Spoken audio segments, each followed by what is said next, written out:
commencer par le Canada, Thomas. Je ne sais pas ce que tu en penses. On pourrait penser par le Canada et je vais commencer avec un petit peu d'humour. Je vais vous partager ce mème que j'ai vu passer, cette nouvelle carte du Canada, nouvelle province.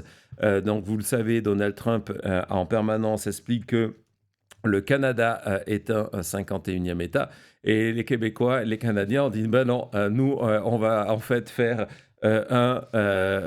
une nouvelle province et c'est pas certain que les gens du Maine disent non, hein. Je sais pas, mais en tout cas je trouvais que c'était une manière, Ça euh, vote plutôt bleu vers là. Oui. ouais, c'était une manière assez sympa de répondre à ça. Donc voilà, donc vous connaissez l'historique de cette. C'est même pas une polémique, de cette tension, c'est plus qu'une polémique, de cette désormais tension, guerre économique, guerre politique entre les États-Unis et le Canada. Et quand je dis entre eux, il faut le repréciser, vous le savez que c'est un conflit entièrement débuté par Donald Trump. Oui. Le Canada est le plus ancien allié et le plus ancien ami des États-Unis. Donc là, voilà, donc c'est venu, c'est arrivé par Trump. Du côté de Trudeau, on pensait que c'était une blague au début, jusqu'au jour où on s'est rendu compte lors de meetings entre les envoyés de Trump et le gouvernement de Trudeau à l'époque, qui a été remplacé par Mark Carney il y a une dizaine de jours, qui s'est rendu compte qu'ils étaient en fait super sérieux et que Trump voulait revenir sur la frontière. Sur la frontière, le tracé de la frontière. Et donc, quand il parlait de récupérer le Canada comme 51e État, d'annexer, peut-être c'était le but, mais c'est aussi une stratégie de négociation chez Trump, hein. Si vous allez lire, il faut le lire, il faut bien connaître son ennemi. Si vous allez lire The Art of a Deal, vous allez découvrir que la stratégie qu'il propose dans les affaires, c'est toujours de demander un truc énorme qui est inatteignable, qui est vraiment pris comme une agression de la part de votre interlocuteur, qui va dire non et puis après, peu à peu, reculer et de lui faire accepter de donner quelque chose qu'il n'aurait pas donné dès le début si vous aviez dit que c'est votre vœu et votre but. Et donc là, il y a cette dimension à se poser vraiment comme question, c'est se dire, lorsque Trump parle d'annexion, excusez-moi, Du du Canada. Canada, lorsqu'il parle de 51e État, est-ce que c'est vraiment son but? Ou est-ce que son but, c'est de demander quelque chose de tellement énorme qui le place en position pour renégocier, par exemple, la distribution de ressources naturelles et entre autres l'eau au niveau de la frontière? Donc voilà, j'ai pas de réponse évidemment, mais gardez-le en tête, c'est quelque chose qui forcément l'intéresse. Et donc, résultat, il y a chez Trump une surenchère des attaques contre le Canada et entre autres contre ce qu'il appelle cette ligne artificielle. Mm. Donc voilà, maintenant une frontière, c'est une ligne artificielle. Pour la petite histoire, il a à peu près le même vocabulaire avec le Mexique. Il ne parle plus d'un pays, hein. Les mots ont toujours leur importance en politique. Il ne parle plus d'un pays lorsqu'il parle du Mexique, mais il parle de territoire du Sud. Oui. Hein, on avait déjà évoqué ça, ce que ça voulait dire dans l'histoire des États-Unis. C'est aussi une ligne qui est artificielle. Et la rumeur, vous savez, nous, on vous en a parlé il y a déjà 2 mois, parce que ça faisait partie de Project 2025. Vous savez, les médias américains, quand Trump a dit non, non, Project 2025, c'est pas mon truc, c'est pas moi, ils l'ont cru. On est en train de se rendre compte que ça soit du département de l'éducation à Doge, à tout ce qu'il fait, finalement, tout est dans le projet 2025. Et donc, l'installation de ce qu'on appelle des zones tampons, des zones militaires du côté américain, mais également du côté mexicain, dans cette partie au niveau de la frontière, en disant non, c'est des territoires.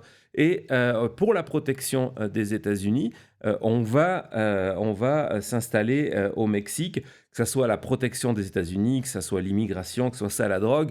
Il utilise, hein, vous le savez, amis du Québec, il utilise exactement les mêmes excuses au niveau du Canada. Évidemment, son attitude contre le Canada n'a rien à voir avec le fentanyl, n'a rien à voir avec l'immigration. Il y a une volonté expansionnisme et une volonté de récupérer une partie des ressources du Canada. Donc voilà, ça, il fallait refaire ce petit récapitulatif avant de se lancer. Et justement, on va commencer par regarder une vidéo de Donald Trump qui, il y a quelques jours, il en parle tous les jours, mais il y a quelques jours, il est revenu, et ça c'est assez nouveau, sur le tracé de la frontière. Il y a une évolution dans le langage de Donald Trump. Au début, c'est de l'humour, c'est Trudeau le gouverneur, c'est le 51e État. Et maintenant, on commence à parler de choses beaucoup plus précises chez Donald Trump. Il a évoqué l'eau, il a évoqué les ressources naturelles et donc il commence à remettre en cause cette frontière établie entre les États-Unis et le Canada. C'est parti. No, there might be, but it would, you have that artificial line that goes, that straight artificial, that looked like it was drawn by a ruler. Somebody with I don't mean a ruler like a king, I mean like a ruler, this way. And it's just an artificial line that was drawn in the sand or in the ice. And and can I tell you, Peter, just, you add that to this country, what a beautiful landmass, the most beautiful landmass anywhere in the world. And it was just cut off for whatever reason. It would be great. Now,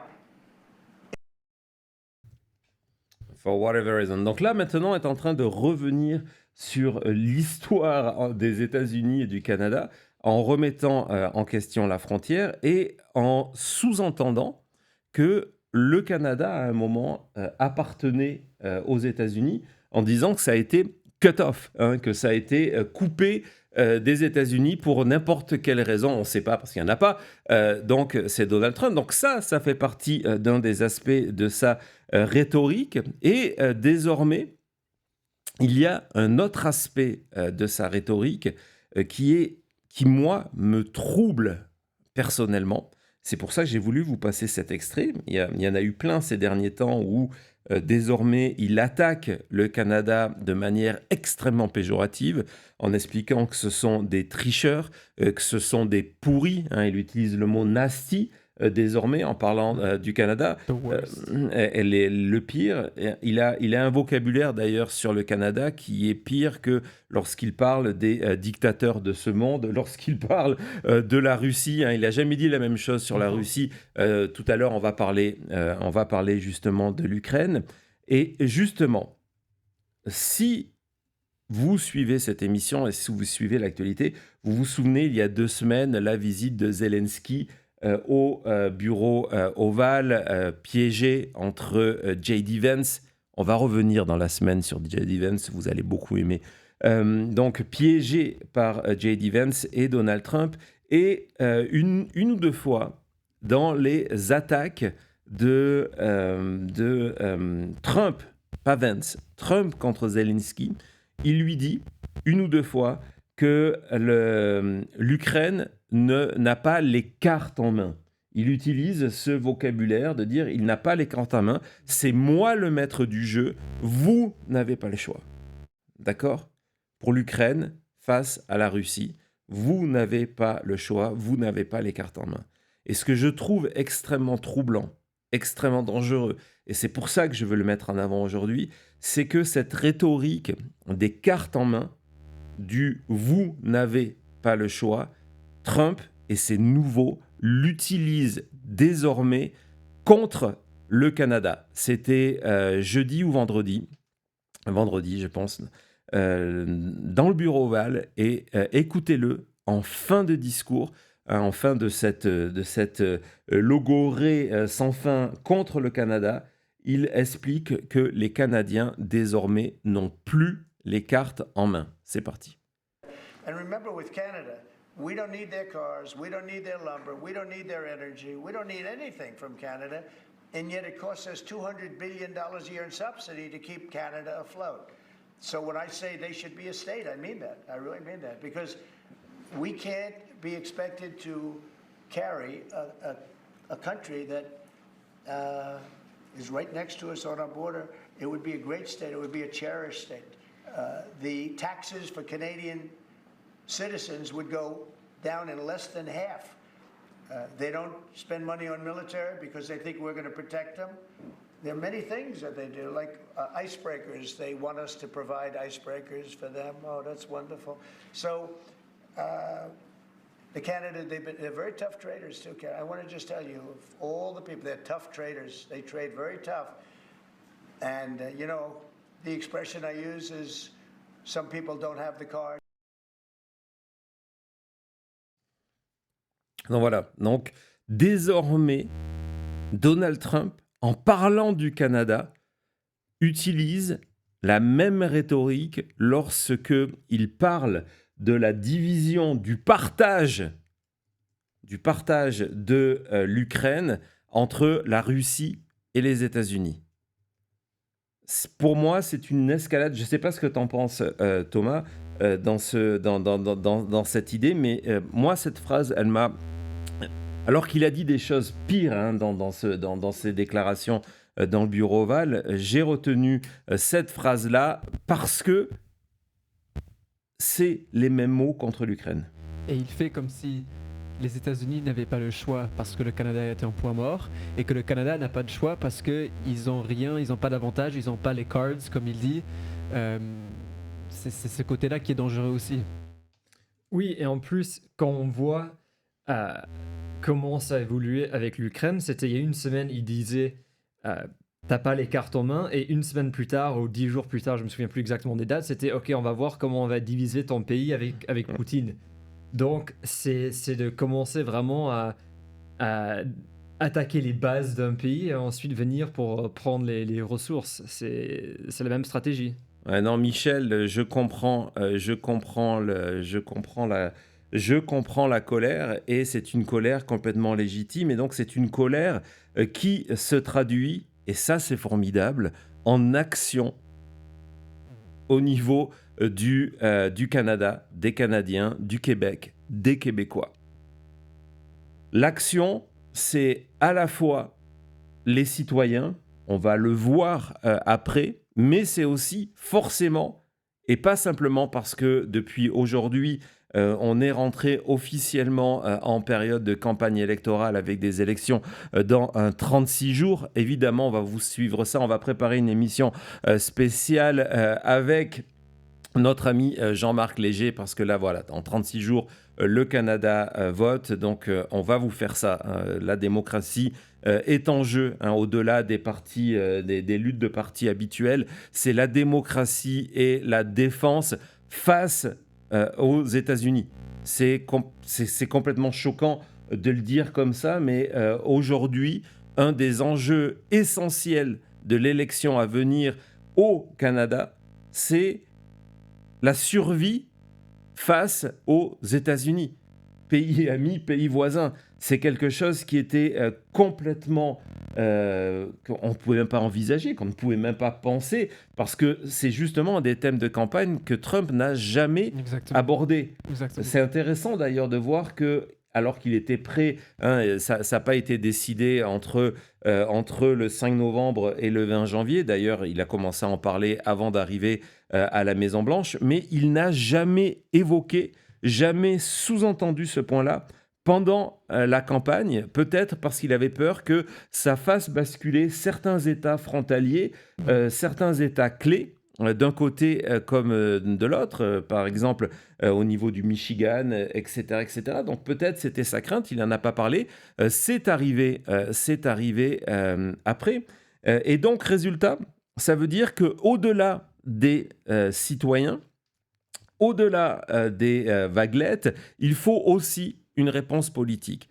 On aurait pu faire une émission complète sur les réponses politiques, quelles que soient d'ailleurs les étiquettes des différents partis canadiens, mais je voulais revenir sur 2 initiatives. La première, ça a été la volonté, même si elle est simplement verbale, du nouveau Premier ministre canadien de parler à la France et de parler à l'Europe. On va écouter, c'était il y a quelques jours, un sommet entre Mark Carney et Emmanuel Macron. C'est parti. With you, Mr. President, I want to ensure that France and the whole of Europe works enthusiastically with Canada, the most European of non-European countries, determined like you to maintain the most positive possible relations with the United States. Canada is a reliable, trustworthy, and strong partner of France, which shares our values and lives them through action during this age of economic and geopolitical crises. Donc vous avez une situation complètement unique, paradoxale, où désormais, comme nous le dit Olivier, le Canada et l'Europe sont obligés de se dire, entre la menace de Poutine d'un côté et la trahison de Trump, parce que c'est une trahison, notre seule option, c'est de s'unir. Et donc, vous avez le Premier ministre canadien qui va en France expliquer que le Canada est le pays le plus européen hors de l'Europe et qu'il réassure la France et l'Europe qu'ils peuvent compter sur le Canada comme étant un partenaire fiable qui ne va pas les trahir. Je trouve que c'est une stratégie extrêmement intéressante. Oui, on en avait parlé, ça fait maintenant plusieurs semaines qu'on suit cette crise, on va dire, entre Trump et le Canada. Et on l'a dit depuis le début que oui, il faut répondre, il faut résister, il faut boycotter, mais que du côté de l'Europe, comme du côté du Canada, il faudra s'adapter, changer. Ce n'est pas le même monde maintenant qu'avant. Donc voir ce genre de discours, oui, c'est d'un côté, c'est choquant aussi qu'on est arrivé là, mais pour moi, ça me met en confiance parce que les 2 pays, l'Europe, la France et le Canada, en fait, ils ont besoin de ça. Et je crois que c'est une des meilleures manières de résister contre Trump, c'est de montrer que non, ça ne va pas être si facile que ça et qu'il y a quelque chose en face. Non, tu as raison, c'est une des stratégies. Et donc, elle est essentielle. On a parlé aussi de l'armée européenne, on y reviendra. Il y a une autre stratégie que je trouve particulièrement intéressante. Alors, je suis allé évidemment lire les commentaires sous la vidéo qu'on va voir dans quelques secondes. Et on projette dedans ces couleurs politiques en disant c'est du gaspillage d'argent, ce dont je vais vous parler. C'est encore une idée stupide de la part du gouvernement canadien, etc., etc. Moi, je vais vous parler du côté américain. Du côté américain, on va d'abord voir ces chiffres qui sont quand même extrêmement rassurants sur ce sondage sur l'opposition des États-Unis, globalement des États-Unis, aux tarifs douaniers de Donald Trump. Et on voit que la plus grande opposition sont contre le Canada. 61%. Mais moi, je vais m'intéresser, je vais vous parler de ces 38%. Dans ces 38%, il faut dire les choses comme elles sont. Dans ces 38%, la très vaste majorité de ces 38% ne savent pas ce qu'est un tarif douanier, n'en connaissent pas les conséquences et vont voter pour être en faveur de ces tarifs douaniers parce qu'ils sont défendus par Donald Trump. Et son pari, c'est ça. C'est encore une fois de jouer sur le fait que les Américains, une partie des Américains, Cody nous rappelle souvent que le lendemain de l'élection, c'est ça, hein? C'était le lendemain que sur Google, la recherche numéro 1, c'était qu'est-ce un tarif? Ouais. C'est tellement fou de dire que toute la politique de Trump, c'était on va mettre des tarifs sur tout le monde et l'économie va magiquement, par miracle, juste devenir... tout le monde va avoir de l'or partout. En plus, ce qui est fou, c'est que l'éducation américaine, qui est assez faible, on parle des tarifs parce qu'on parle de comment, à un moment, il y a un président qui a essayé d'utiliser les tarifs en 1812, dans cette période-là, et que les États-Unis ont failli S'effondrer. s'effondrer parce qu'il n'y avait plus d'argent. Oui, mais bon, ça. Oui, je sais, mais c'est quelque chose quand même quand on entend tarif, je repense, tu vois, ok, il y a plus les bateaux qui rentrent et c'est tellement un concept tellement daté. C'est un concept daté, mais qui Ouais. va devenir Liberation Day à partir du 2 avril. Intéressant là aussi, Ouais. c'est que donc le chiffre change des gens qui sont en faveur assez drastiquement entre la Chine, le Mexique et le Canada.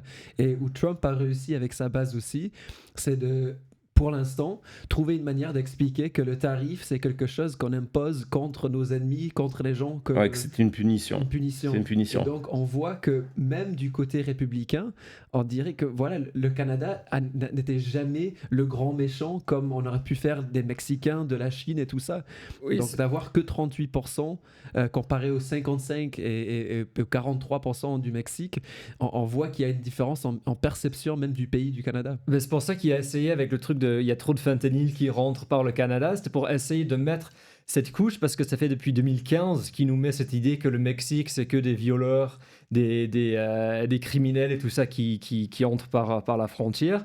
Donc il y avait cet état d'esprit aux États-Unis que le Mexique, tout qui sort du Mexique est mauvais. Donc c'est facile d'aller ensuite les taper sur les doigts. Ouais, et puis une autre raison de cette facilité, on va voir cette illustration, cette photo prise lors d'une présentation sur CNN, c'est aujourd'hui qui soutient Donald Trump. Et vous allez comprendre rapidement que les chiffres que vous venez de voir sur les tarifs, ils se justifient là. Trump, il fait un plus 41%. Plus 41% d'opinion positive chez les hommes blancs qui n'ont pas fait d'études. On voit que ses meilleurs scores sont après les femmes blanches qui n'ont pas fait d'études. Et lorsqu'on voit les femmes blanches qui ont fait des études universitaires, il fait moins 38. Ouais. Et donc, c'est le moteur de la politique de Donald Trump, c'est qu'il parle à des personnes qui n'ont pas l'éducation nécessaire pour remettre en question ce qu'il dit. Et c'est pour ça que l'initiative de Ottawa pour aller éduquer les Américains, moi je la trouve formidable. On va regarder cette vidéo et puis on en parle après. Cette pub Canada pub, ça arrive. So tell us more about this ad campaign that you're launching and what states in particular. So we will be having huge billboards along the key highways in Florida and Nevada and Georgia, in New Hampshire, Michigan, Ohio, 12 different states. And we know very much that these states are red states. But we're doing that because we think that we need to send a message to the American people for them to understand what's at stake, because this is really going to hurt, their livelihoods and have an impact on their wallets. And my message to hardworking Americans is, please talk to your senators, talk to your House representatives, to your mayors, to your governors. Send a message that you don't want these tariffs, because nobody will win in this approach coming out from the White House. So it is important that all together we work to prevent them. Alors voilà, donc c'est Mélanie Joly, la ministre des Affaires étrangères du Canada, qui met en avant ce nouveau programme que moi je trouve génial, qui est de dire voilà, les Américains ne savent pas ce que ça veut dire les tarifs, les frais douaniers. Ils n'ont pas saisi que c'est eux qui allaient payer cette taxe. Donc ce qu'on va faire, on va les éduquer. Ouais. On va faire une campagne publicitaire dans 12 États. Des États rouges. Sur les autoroutes, on va mettre des panneaux pour expliquer aux Américains ce qui se passe. Donc voilà, on a les modèles de panneaux et de messages. Donc, les tarifs sont un impôt. Tariffs are a tax. Hein, encore une fois, on martèle un message simple. C'est ce que je regrette. Je vous l'ai dit plusieurs fois que les démocrates n'aient pas fait lors de la campagne de dire que tariff trumps tax. Ça aurait été extrêmement simple. Facile à souvenir. Facile à souvenir. Et donc de dire le premier en haut que c'est une taxe supplémentaire lorsque vous allez faire votre magasinage, on dit au Québec, vos courses. C'est une taxe pour l'essence. Et puis on en a une autre illustration. Voilà, c'est une projection en disant, ben voilà, c'est une taxe pour les Américains qui bossent dur. Donc voilà, avec le logo du Canada. Je trouve que c'est super. Je sais pas, t'en penses quoi, Colin? Oui, je suis d'accord avec toi que notre regret, c'est que les démocrates auraient pu faire exactement pareil. C'est super efficace. C'est un message qui est court, qui est rapide, qui rentre et qui reste avec toi. Et je crois que ça va aider. Et je crois que cette pression sur toutes ces, à chaque fois qu'on passe des messages d'un representative aux États-Unis, c'est quelqu'un qui n'est pas garanti d'être réélu. Et on sait que dès que tu touches à l'argent des Américains, ça change leur vote. Donc, je crois que c'est une bonne manière et je crois que ça peut avoir des changements sur un niveau petit au début, mais ça peut vraiment aider. Ouais, je crois que tu as raison et on a souvent parlé, tu as raison, du fait comment les républicains ils ont pu faire un coup de judo avec la phrase Bidenomics qui vient au départ du côté démocrate et c'était quelque chose de positif, un plan positif qui fonctionnait et comment le camp MAGA a réussi à transformer cette phrase Bidenomics dans du négatif. Là, si on veut, Trump nous fait le cadeau. Trump tariff, ça peut devenir le nouveau Bidenomics où ça devient cette phrase clé, ce mot clé qui sous-entend aux Américains, vous perdez de l'argent à cause des Trump tariffs, votez contre ça. Exactement, donc voilà, donc bravo au gouvernement canadien. Donc voilà, je vous ai montré un éclairage. Il y avait plein d'autres choses évidemment, mais je vous ai montré 2 exemples politiques aujourd'hui parce que vous le savez, parce que c'est notre philosophie. Ici, c'est votre philosophie qui est le combat individuel. C'est que si on veut sauver la démocratie, si on veut être une sentinelle, j'ai vu passer d'ailleurs Maître Eolas, je crois, dans le chat. Salut, cher maître. Si on veut faire ça, on ne peut pas compter en tant que citoyen uniquement sur les élus, uniquement sur les partis politiques, les laisser faire et puis après nous regarder et dire ouais non ils sont pas bons, ils n'ont pas bien fait ça, etc. C'est nécessaire de se battre aussi en tant que citoyen, en tant que sentinelle, en tant que vaguelette. Et donc j'ai envie de vous montrer quelques messages et en ce moment, et on va en voir après les véritables conséquences, il y a sur TikTok un trend, donc une tendance où les Canadiens viennent raconter pourquoi ils viennent d'annuler leurs vacances aux États-Unis. Je vous le rappelle, les États-Unis sont, les Canadiens sont les premiers touristes à venir aux États-Unis. Ce sont des dizaines de milliards de dollars. Ce sont des millions d'emplois qui vivent grâce aux Canadiens qui viennent aux États-Unis. Donc, on va voir ce premier témoignage de quelqu'un, d'un citoyen canadien qui a annulé son trip, ses vacances aux États-Unis. À toi, Thomas. So I've canceled my next trip to the United States. I was meant to be going there in later April. I was looking forward to it as well, like going to Boston, New England, beautiful places, lovely people. In fact, I even have both friends and actually some relatives in Maine, but I've canceled it because ICE or whatever the hell it is detaining people. I mean, they detained a young Canadian for 10 days. They apparently arrested a bunch of Germans recently.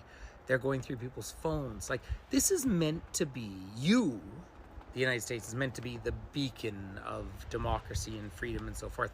Well, it is anything but. This is what fascism actually looks like. It is awful in North Korea, and it is awful in Saudi Arabia, and it is awful in Iran. So we can all be honest about that. But when that sort of thing settles in to what we consider to be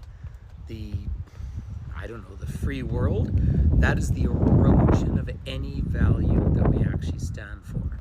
So I bring business to the United States, right? I run tours. Well, I'm not going to now.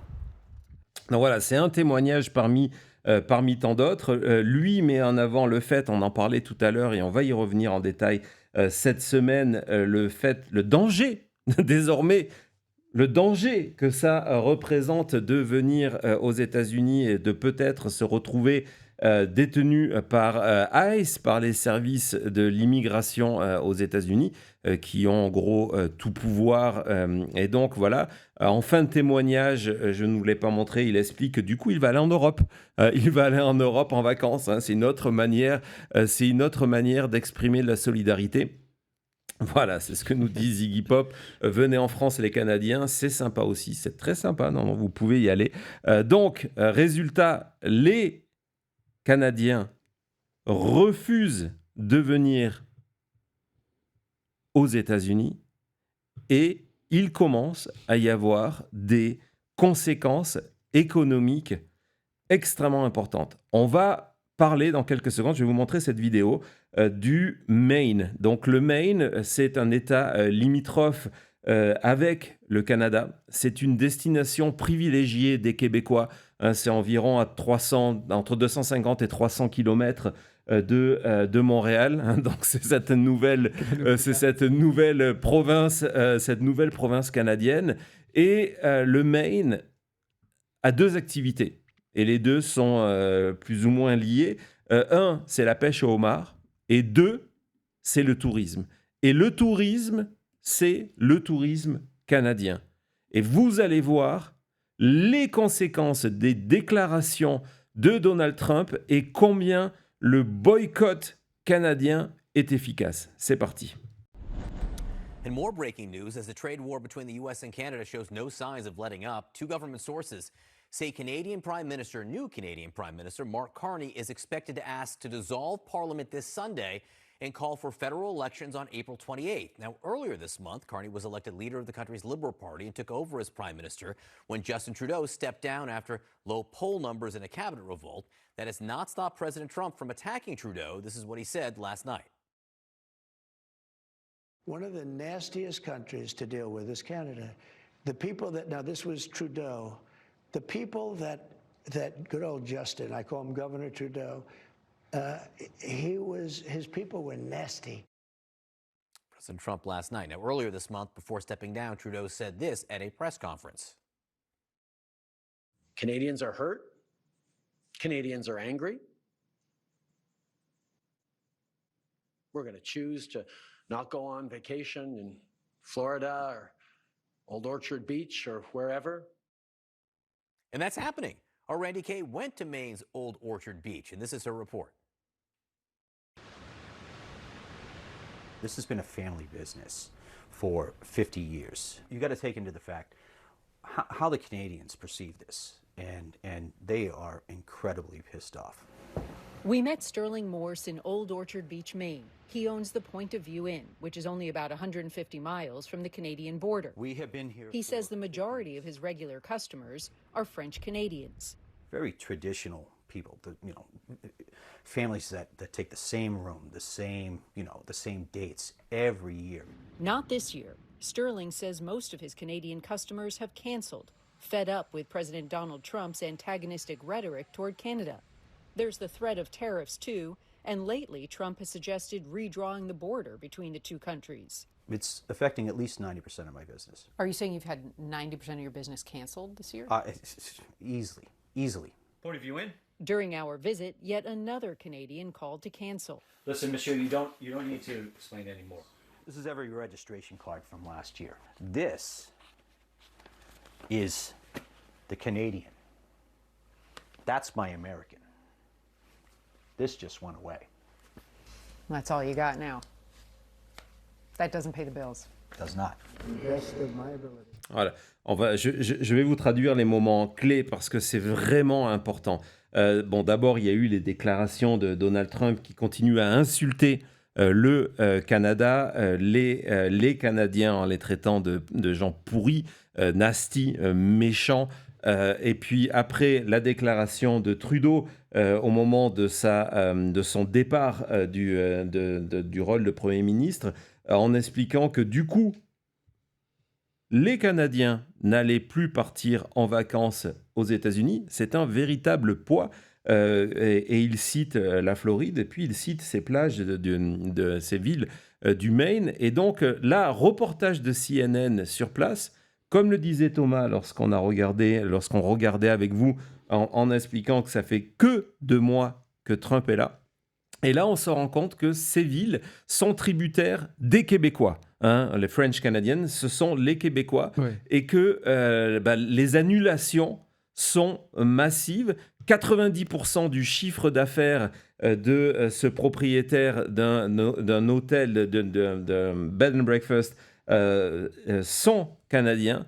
Plus que ça ont été annulés. Et la séquence de fin, il montre un paquet blanc qui sont les fiches de renseignement lorsque vous venez prendre votre location. Le gros paquet, voilà, on le voit à l'instant, le gros paquet, ce sont les Canadiens qui étaient venus l'année dernière dans son bed and breakfast. Et le tout petit paquet, ce sont les États-Unis. Et il dit, ben voilà, le gros paquet, c'est terminé, c'est parti, on n'a plus ça.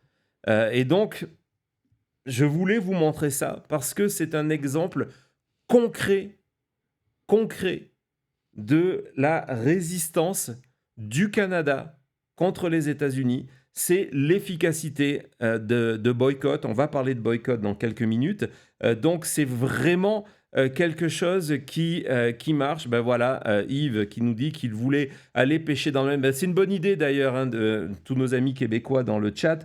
Dites-nous comment vous résistez de ne pas acheter les produits américains, d'avoir annulé vos vacances. Dites-le nous, c'est extrêmement intéressant de vous entendre. Et oui, Asmussen, ça va être très très long parce que ça fait que 2 mois. Thomas, tu voulais dire quelque chose ? Absolument. Et après, ce qui est fou dans cet exemple, donc on voit la réponse des Canadiens qui sont furieux contre Trump. Mais donc là, on a quelqu'un, je ne dis pas que ce monsieur avait voté pour Trump avant, mais là, il n'y a aucun doute, il ne pourra plus jamais voter pour Trump. Donc ce sont des Américains aussi qui vont se retourner contre Trump parce qu'ils perdent leur business. On ne peut pas perdre 90% de son chiffre d'affaires et dire non, l'économie va bien, je suis heureux avec Trump. Et quand on y pense, ça c'était un exemple. Mais je suis certain que toute la ville qui doit être dépendant de ce chiffre de tourisme doit souffrir. Et on sait à qui... il a fait beaucoup de bruit, Trump, en plus, avec cette histoire. Et il ne s'est pas caché. On sait très bien que c'est ce qu'il a voulu. Oui, avant de te donner la parole, Cody, excuse-moi, c'est un sujet qui dure près de 5 minutes, donc je ne voulais pas montrer dans son intégralité, où déjà il dit qu'il comprend la colère, et il dit voilà, c'est complètement juste de leur part d'être en colère contre ce qui se passe, ils ont été agressés, etc., etc. Il y a aussi une interview de la responsable de l'Office de tourisme en disant voilà, c'est toute la ville, toute l'économie qui va être touchée, et au-delà de notre ville, c'est tout le Maine qui va être touché. Vas-y, Cody. Et comme Thomas, tu l'avais précisé, ça fait que 2 mois. Et en plus, il y a quelques semaines, on avait passé cet extrait en disant que les Américains ne partiront pas en voyage cette année, ou beaucoup moins, en tout cas. Donc, quand tu penses qu'il a déjà perdu 90% de son chiffre d'affaires et que le tas américain était tout petit comme ça, il y a peut-être une moitié de ça qui va disparaître. Donc, il va se retrouver à 5% de son chiffre d'affaires. Et c'est la réalité, parce qu'en plus, quand tu penses, lui, c'est à la fin.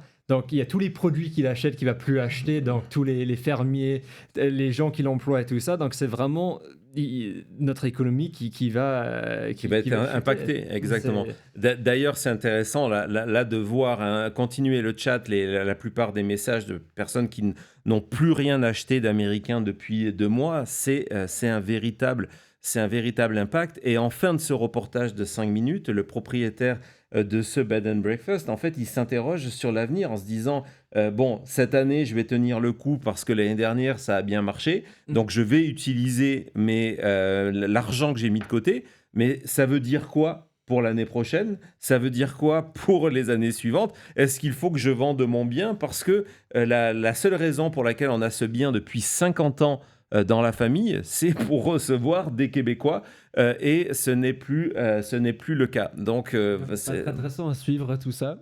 Comme on l'a dit, ça fait que 2 mois. Et pour l'instant, on ne voit pas vraiment de fin du côté du côté de Trump. Non. Il déteste avouer qu'il a fait une erreur. Je crois qu'il ne l'a jamais fait de sa vie. Donc, je ne le vois pas. Non. Et résultat, ça sera aux Canadiens lorsque les Américains lorsque Trump décidera, parce que il n'aura plus le choix de revenir sur tout ça. Le travail principal, ça paraît fou de le dire, mais c'est un petit peu comme Zelensky qui a été obligé de s'excuser par écrit à Donald Trump après avoir été piégé dans le bureau Oval.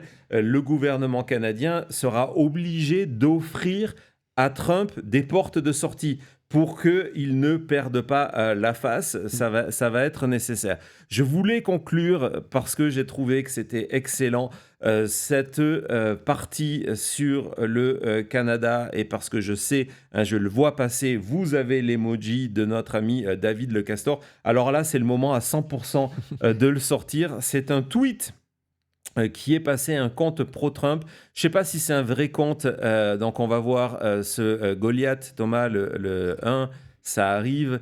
On va voir ce compte-là, c'est un tout petit compte, 3500 à 700 followers. Bon, c'est quelqu'un qui a une bio pro-Trump, pro-Tesla, etc., pro-religion. Je suis allé voir sa timeline, c'est que de la propagande pro-Trump, donc c'est possible.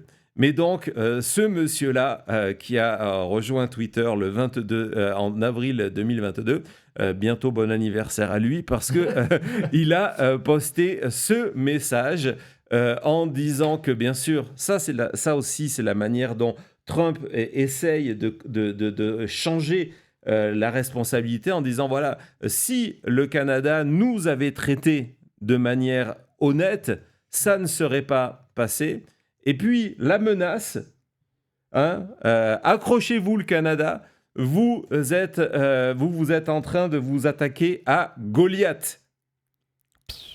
Et forcément, la community note, et j'y ai participé, à la communauté note, c'est de préciser que Goliath est mort dans l'histoire avec la note avec la référence de la Bible. Évidemment, c'est David qui a gagné contre Goliath. Donc, si les Américains commencent à dire, les pro-Trump qui sont Goliath, ils ne sont pas sortis de l'auberge. Donc voilà, d'un coup, quand j'ai vu passer tout ça, je me suis dit, c'est là une nouvelle justification de notre emoji David Le Castor. J'ai trouvé ça excellent. Ouais, je ne sais pas si c'est son cas à Jack, là, mais on sait que Trump n'a jamais lu la Bible, donc c'est possible qu'il ne savait pas. Exactement. Allez, on se retrouve tout de suite.